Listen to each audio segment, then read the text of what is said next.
Hey, what is up, guys? It's your boy cnote here, back for day number 8 of the League's Demonic Pacts Teasers. Today we got another relic and another Echo Boss teaser, but luckily today's relic is at least in a tier with another relic, so we can kind of compare them against each other a little bit.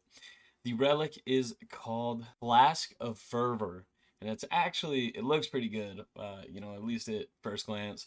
And then they just confirmed that the Echo Hespori is coming back, but the weapon that he drops has changed. So let's talk about the Flask of Fervour, or the FOF. If you take the Flask of Fervour, obviously you will get the flask, and what it's going to do for you when you consume it, your hit points are going to be maxed out, your prayer will be maxed out, and your spec energy will be maxed back out.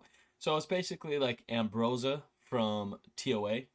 And then a couple other things that they added is over the next 2.4 seconds, the sigil will trigger 3 explosions, which deal 60% of your base prayer level, or 30% if you're in PvP, to all enemies within 3 tiles of you is typeless damage. And it's going to reduce all damage you take to 0.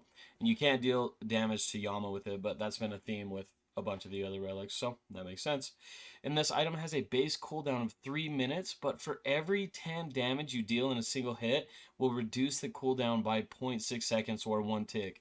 I think the ability to shorten the cooldown with the damage you're doing is crazy. I think there's a lot of potential for this relic to go insane. Now, the cool thing about this is, like I said, even though it was a solo relic teaser today, at least this is in a tier with another relic.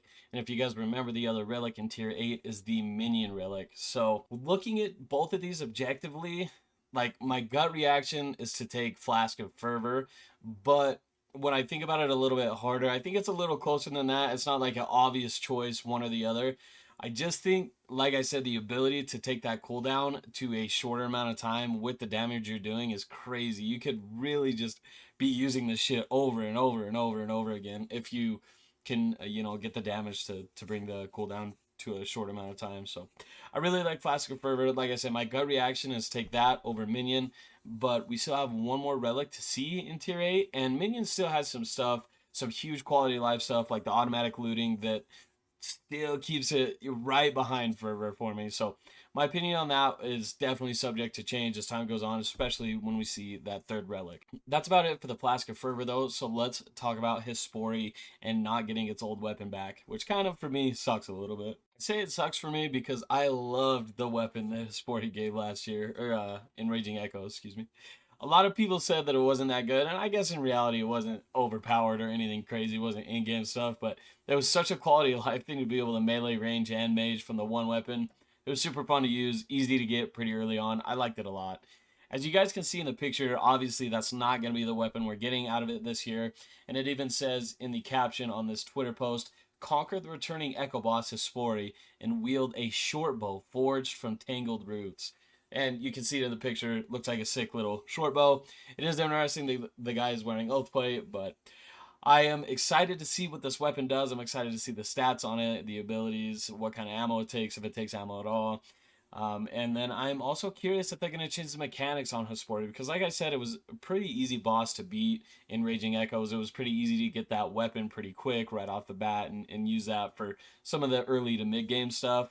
I'm really curious if Hespori is going to be harder this year, or if it's still going to be a little bit easier, and then what the weapon will be. If it's still an easy kill and a good weapon, or it's an easy kill and not a great weapon, you know what I mean?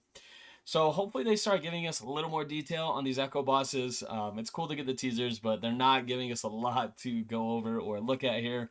They're definitely keeping a lot of this stuff under the rug. So that is about it for today's video. I hope you guys enjoyed. Let me know what you think about the relic and the Echo boss coming back. I will see you guys tomorrow. Peace out.